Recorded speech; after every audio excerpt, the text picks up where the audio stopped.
Matin. 7h22, excellent début de journée à l'écoute d'Europe 1 matin avec Dimitri Pavlenko jusqu'à 9h et c'est l'heure de retrouver Laurent Tessier. Bonjour Laurent. Bonjour à tous. C'est l'histoire qui bouleverse l'Espagne. Une jeune femme a été euthanasiée hier soir à sa demande et malgré l'opposition de sa famille. Elle s'appelait Noelia Castillo Ramos. Elle avait 25 ans. C'est un visage qui m'a bouleversé en regardant toutes les vidéos qui circulaient sur les réseaux sociaux. Cette jeune femme a été euthanasiée hier dans un hôpital près de Barcelone. Son père s'y opposait et avait déposé plusieurs recours. Une dernière interview de Noelia a été diffusée cette semaine par une chaîne de télévision espagnole.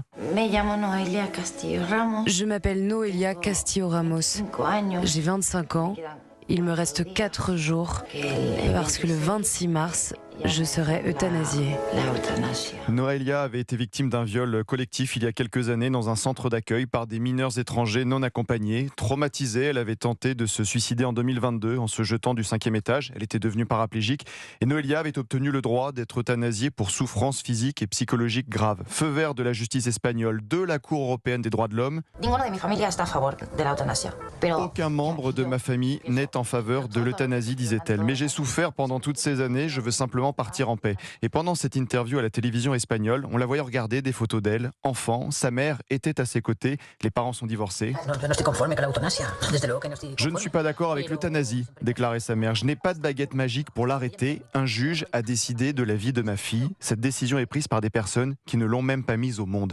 Et c'est terrible d'entendre l'impuissance d'une mère face à une justice qui avait décidé d'autoriser sa propre fille à mourir. Hier, la télévision espagnole a montré une jeune femme, la meilleure amie de Noelia, vouloir lui parler à l'hôpital avant l'acte, tenter de lui faire changer d'avis.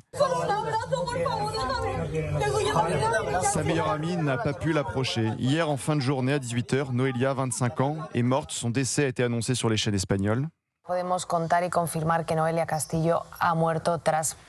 Ce qui arrive en Espagne doit nous questionner aussi en France. Noelia a été violée plus jeune dans un centre d'accueil censé la protéger. Au lieu de l'aider, l'accompagner pour calmer ses souffrances, la seule réponse qui lui a été apportée par la justice, l'État, c'est la mort. Noelia est décédée, ses bourreaux qui l'ont violée sont toujours là. Une partie de la classe politique espagnole s'est indignée.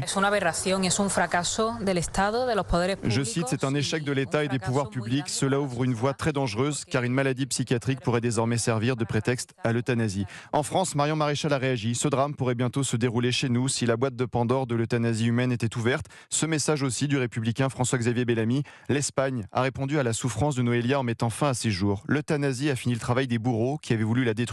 Qui peut y voir un progrès de l'humanité, un geste de solidarité, un droit qui sauverait la vie? Noelia avait 25 ans. Merci beaucoup Laurent Tessier de nous avoir fait entendre ces sons bouleversants.